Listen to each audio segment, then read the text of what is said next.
Bonjour à tous. Aujourd'hui, j'aimerais faire une vidéo sur ce qui arrive au Canada. Bien entendu, depuis le premier, depuis hier, les tarifs vont être imposés à tout produit qui vient. Pour les tarifs du 25% là, que Trump avait promis, là, qui viennent du Mexique et du Canada. Et ça a un impact assez important pour nous ici, les Canadiens. Mais bien entendu, de notre côté, la superbe équipe de Justin Trudeau avec Mélanie Joly et l'autre, son ancienne amie d'enfance, là, Leblanc, le Roméo Leblanc, je pense, vont s'unir ensemble pour essayer de contrer cette mesure-là.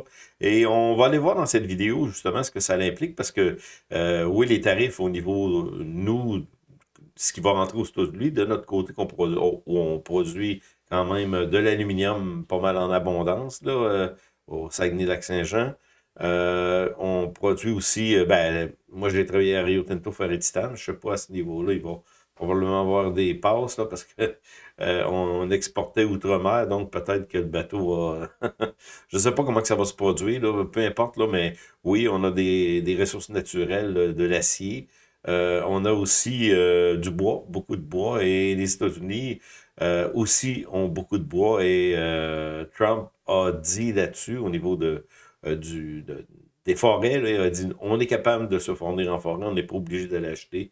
Du bois au Canada, c'est ce que dit là. Donc, l'industrie du bois va être touchée. Mais ce que je voudrais faire dans cette vidéo, parce que le tarif est en vigueur depuis le 1er février, et là, l'autre tarif de la part du Canada, parce que nous, on va y imposer aussi un tarif. C'est sorti un tarif de 25%, parce que dans le fond, Justin Trudeau aurait pu aller négocier aux États-Unis. Ça aurait été la première des choses que j'aurais fait, moi, avec une équipe, bien entendu, là, avec une bonne équipe, je parle, là, parce que là, c'est Mélanie Joly et Leblanc, là, son ancienne amie d'enfance. La première fois que Mélanie Joly s'est rendue, je pense que c'était à Mar-a-Lago, en tout cas, elle est allée pour, oh, on va aller négocier ça, puis Trump va prendre son tour. Et il y a eu des photos qui ont été prises à la sortie de la rencontre. Ouh, elle n'avait pas l'air à filer beaucoup. Donc, non, non, ça joue dur, les Américains. Et en ce moment, on se trouve à être dans une situation encore plus dure parce que le Canada ne veut pas négocier au niveau des frontières et au niveau du fentanyl. On sait très bien qu'au Canada, j'ai pas les chiffres exacts, j'ai entendu des deux côtés, là, mais quand même, il y a une passoire ici au Québec là, qui est assez importante au niveau des immigrés illégaux. Au niveau de la fentanyl, ben, c'est par la Chine. La Chine arrive avec le produit ici, on rentre ça aux États-Unis, là, parce que la Chine est un grand producteur de fentanyl qui détruit les citoyens, donc c'est pas acceptable. Et on ne va pas négocier de ce côté-là. On veut faire la guerre au lieu de trouver des terrains d'entente, dans le fond. Et ben, je pense que du côté de Trump, c'est ce qu'il attend, là, qu'on ait des terrains d'entente, mais c'est pas comme ça que le Canada l'entend. En tout cas, ce qu'on va faire, tout simplement, on va regarder. Je vais tout de suite mettre mon site comme ça. On va aller voir ce qu'il y en est. C'est assez important parce que la tarification au niveau des États-Unis, là, de ce qui rentre chez eux à partir du Canada et du Mexique, moi, bien entendu, je parle du Canada, ben, c'est arrivé, là, on est rendu le 2 février. Donc, les tarifs de 25%, on va aller décortiquer ça un peu, ce qui arrive, là, les impacts, comme je vous avais parlé de manière assez libre en introduction, là, on va aller plus dans le vif du sujet. Ben, les nouveaux tarifs, les secteurs qui vont être les plus touchés au Canada, c'est à cause de cette tarification de 25%. C'est ben, le secteur manufacturier, les matières premières, pour avoir des conséquences significatives sur l'économie canadienne et les relations commerciales entre les deux pays. Là, on parle du côté américain. Ce que les Américains achètent, nous achètent, ici au Canada, au Québec, peu importe, tout le long de la frontière, excusez, l'acier et l'aluminium, déjà ciblés par des taxes, excusez, sous l'administration Trump en 2018, ces secteurs sont directement affectés par la hausse des coûts d'exportation, menaçant la compétitivité des entreprises canadiennes, comme Boss Atlas, qui dépend à 90% du marché américain. Le secteur manufacturier également, de nombreuses entreprises canadiennes fabriquent des pièces et des produits destinés aux États-Unis avec une taxe de 25% des coûts de production qui va augmenter. Là, ça pourrait entraîner des réductions de commandes et des pertes d'emplois. Moi, c'est ce que je m'attends. Si la guerre commence, là, il va y avoir beaucoup d'entreprises qui ne seront pas en mesure, des entreprises qui vendent en grande partie aux États-Unis, là, ils ne seront pas en mesure d'absorber ce 25%-là, là, à part de tout ce qui existe. Mettons, si c'est une entreprise ici au Québec ou en Beauce, là, ben, au Québec, oui. Avec un 25% de taxe, c'est impossible de prendre cette taxe-là et de la mettre aux clients. Donc, je parle de matière, là, on achète de la matière première, tout ça, et on a un coût de 25% qui s'ajoute. Donc, au niveau salarial, c'est impossible de faire un profit avec une aussi haute marge qu'on doit augmenter du jour au lendemain sur notre production. L'industrie forestière, excusez, c'est une part importante des exportations qui sont dirigées vers les États-Unis. Et ça, c'est sûr que, comme je vous ai dit, Trump a mentionné qu'aux États-Unis, il y avait aussi beaucoup de bois qui sont inexploités. Donc, eux pourraient devenir, dans les faits, plus protectionnistes en utilisant leur bois. Et donc, les entreprises qui produisent, ben, on va dire très franc, là, du 2 par 4, 2 par 6, le bois là, directement coupé, là, qui est dirigé par les États-Unis, là, ben, elle pourrait encore souffrir de ce côté-là. Et là, en dernier, on parle de l'aéronautique. Donc, forestière, ben, matière première, on dit acier, aluminium, ça c'est important. Manufacturier, c'est sûr que c'est très, très important. Il y a plusieurs entreprises qui vont probablement vouloir déménager aux États-Unis. Je connais un directeur avec qui je jasais dernièrement, c'est ça qu'il me disait, là, probablement qu'ils ont commencé à mettre le pied aux États-Unis et voudraient encore plus être impliqués dans le marché américain. Et c'est ce qui peut être produit avec ce qui arrive là. L'aéronautique, pièces, composantes fabriquées au Canada vers l'industrie aérienne américaine sont également frappés. Donc, c'est un 25% de plus. Il faut que cette guerre-là perdure pas parce que je pense qu'il va y avoir beaucoup de pertes d'emploi des entreprises qui ne sont plus capables de répondre ben, à la demande avec un coût aussi élevé d'une manière si précipitée. On va voir ce qui va arriver si les négociations vont commencer. Mais le Canada ne semble pas vouloir négocier. C'est la deuxième partie de la vidéo, c'est ce qu'on va voir, là. Justin Trudeau et Mélanie Joly et Leblanc ne veulent pas négocier. Ben, dans le fond, parce qu'ils sont complètement incompétents, de un, et de deux, je pense que c'est peut-être dans leur carte, comme j'ai dit dans ma dernière vidéo avec Mike Carney, de vouloir retomber dans une situation COVID. Ben, la situation là, dans l'environnement COVID où on va sortir le chéquier et aider les entreprises à notre détriment pour le long terme. Trudeau l'a dit. Ben, il l'a dit il l'a mentionné, mais c'est surtout ici notre bon gouvernement de la CAQ, François Legault, qui l'a mentionné. Donc, il n'y a pas de problème.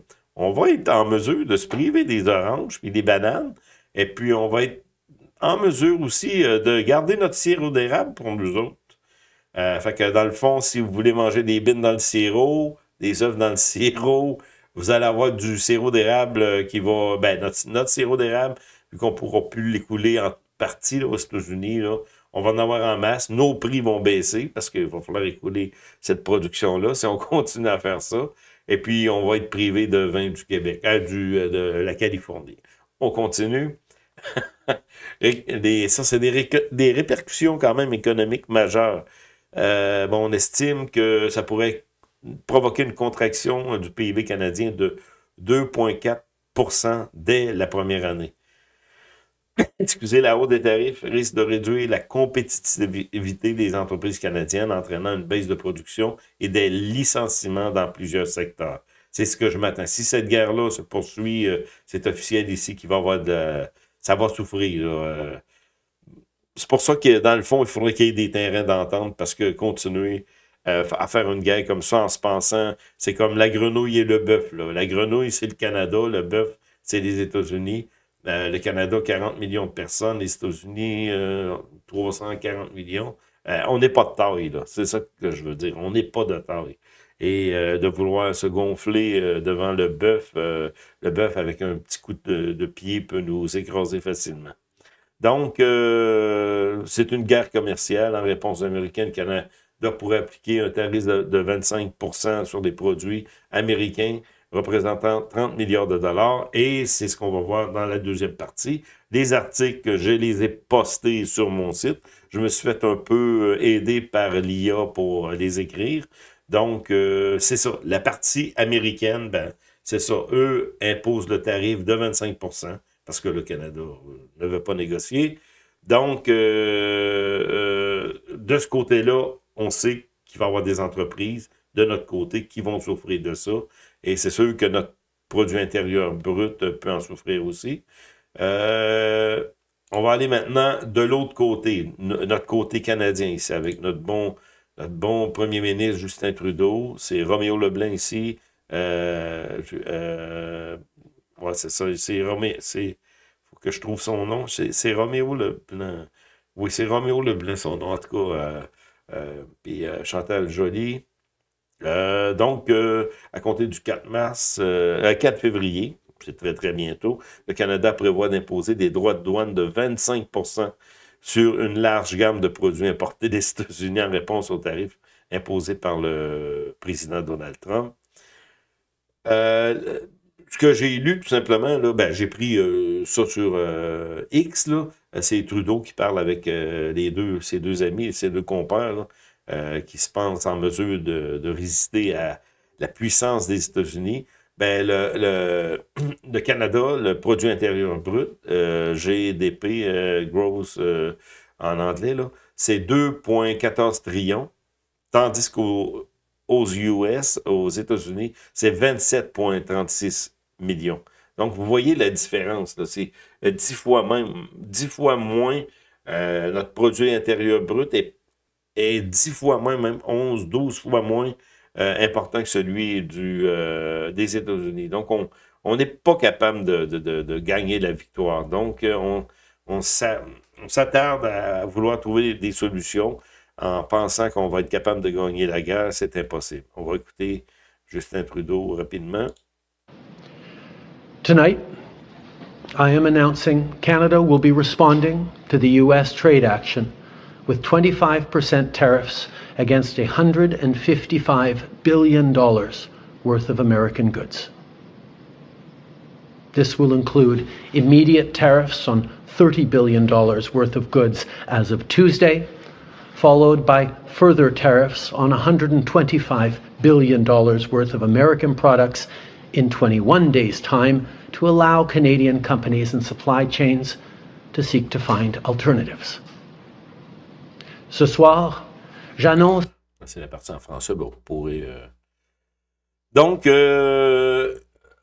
Justin Trudeau vient d'annoncer que ce soir, qu'il annonce à partir du 4 février que les Américains vont souffrir parce qu'on va voir ce qui...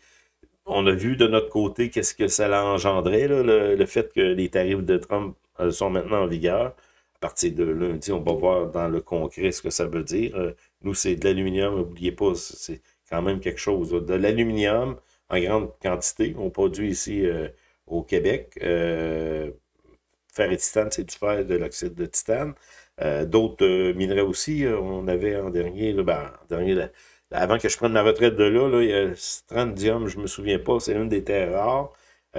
Donc, c'est des gros producteurs, là, des billettes d'acier, de la fonte, en tout cas, peu importe, c'est du gros produit.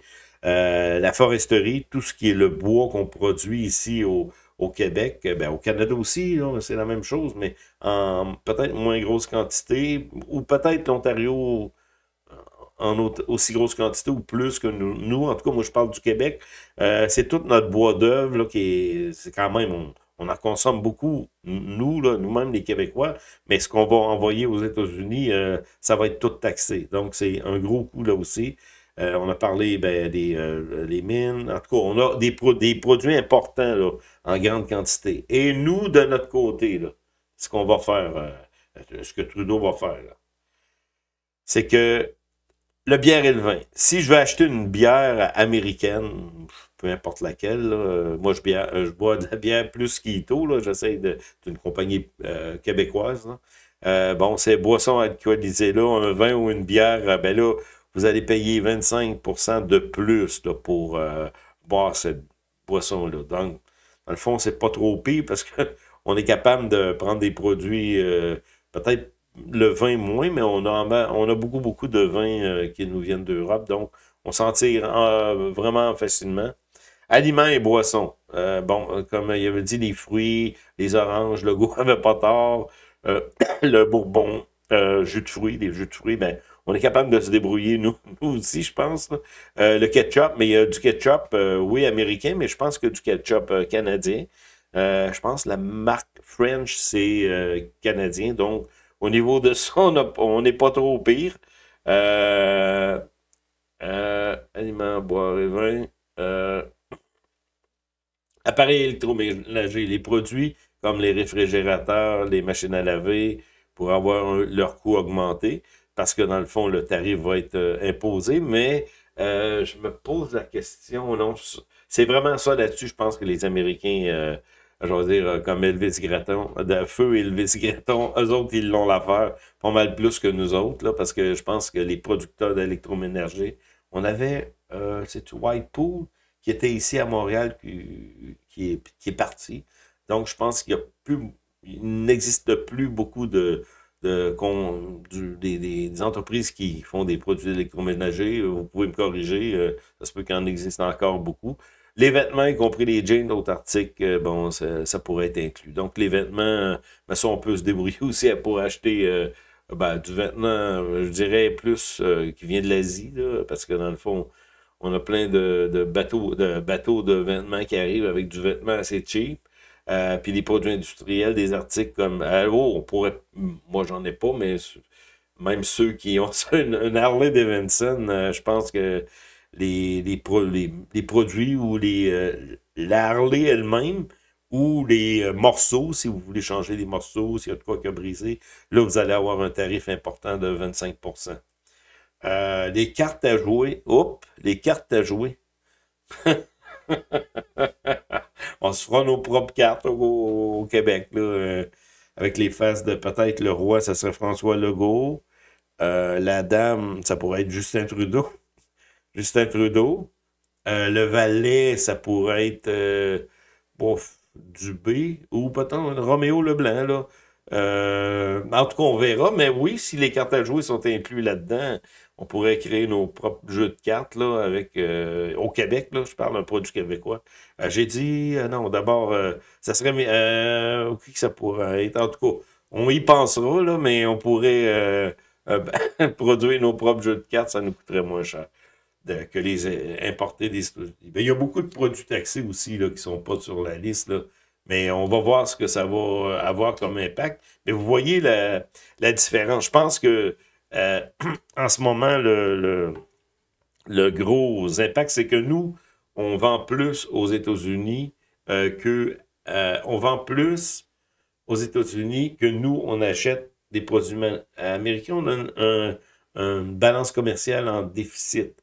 Donc, ça veut dire que les produits qu'on achète au niveau des États-Unis vont être taxés. Vous voyez, c'est à peu près quoi, là, le bière, vin, aliments, boissons.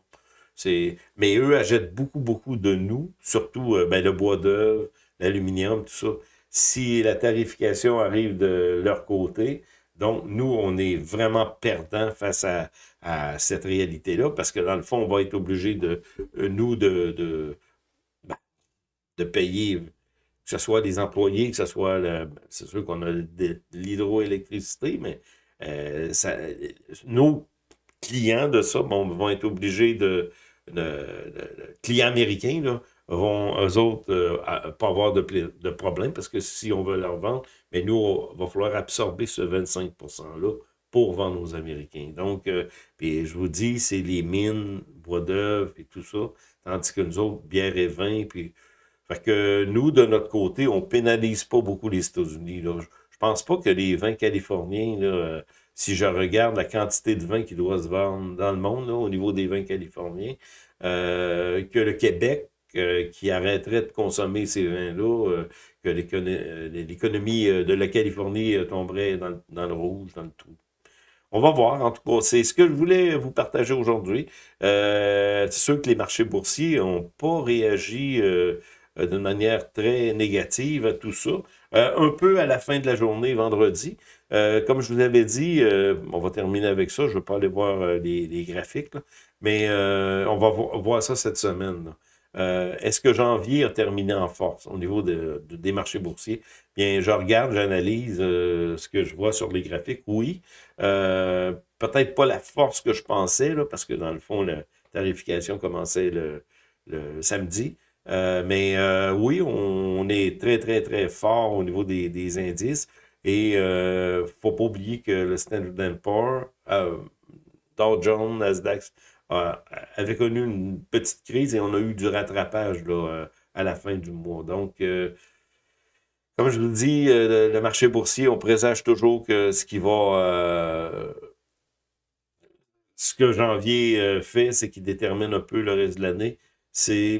On n'est pas négatif, mais c'est mitigé. Donc, on va voir ce qui va se passer. Ça va être à suivre. Mais moi, je pense que le reste de l'année pourrait être quand même bien. Je pense qu'au Canada, on va se réveiller lorsqu'on va commencer vraiment à souffrir de ça. Parce que dans le fond, là, c'est un peu arbitrage. J'écoutais une madame qui parlait à Radio X, là, puis c'était un peu idiot ce qu'elle disait, la pauvre madame. Elle disait qu'elle s'était stocké de produits américains depuis un an, puis qu'elle va résister à Donald Trump.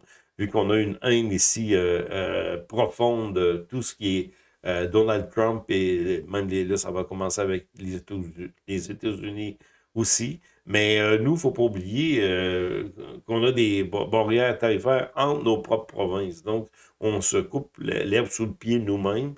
Et en plus, si on commence à jouer dur avec les Américains, ben, on va être perdant à ce niveau-là. Donc, c'est ça. C'est un peu mon analyse aujourd'hui. On va se revoir cette semaine. Ben, des nouvelles vidéos, mais sur le marché boursier. Et je voudrais aussi faire une vidéo sur l'argent, le métal argent, parce que quand même, on voit que l'or commence à reprendre des forces et l'argent va suivre probablement. Et aller analyser ça un peu. Le métal argent, là, oui, c'est un métal qui est précieux. On le considère quand même comme un métaux, dans les métaux précieux, mais aussi une importance au niveau industriel, mais on va aller décortiquer ça. Donc, on va se revoir pour de nouvelles vidéos très bientôt.